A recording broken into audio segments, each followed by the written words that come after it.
I will now show you how to use shift registers. This is something that you will need for one of the first tasks in this script.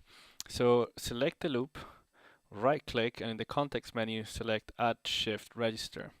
Now in the same way as when you added an array, this doesn't have a data type. So until we wire a data type in, we can't work with this. So let's add a constant element. So we just right click on the constant element, create a constant, and just wire it in. So you'll see now that the data type changes to a number.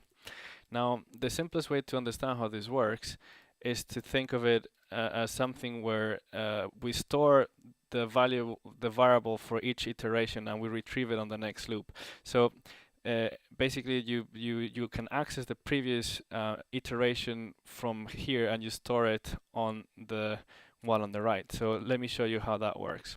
So go to +1 to numeric and add in a +1 variable function. All this does is adds +1 to any number that comes into it.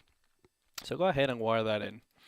And what this will do is we will start at 32. This will go into the loop, and now when the loop runs the first time, it's going to add +1 to it. It's going to get to the end of the loop, so it'll be 33, and then the shift register is going to send that number back to the other shift register. So on the next iteration, we'll retrieve that number.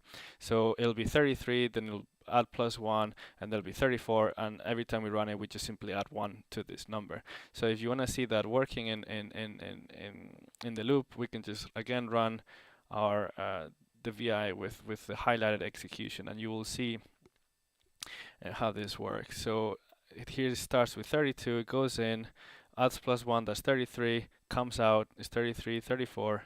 You can see that it's always adding 1 to the number.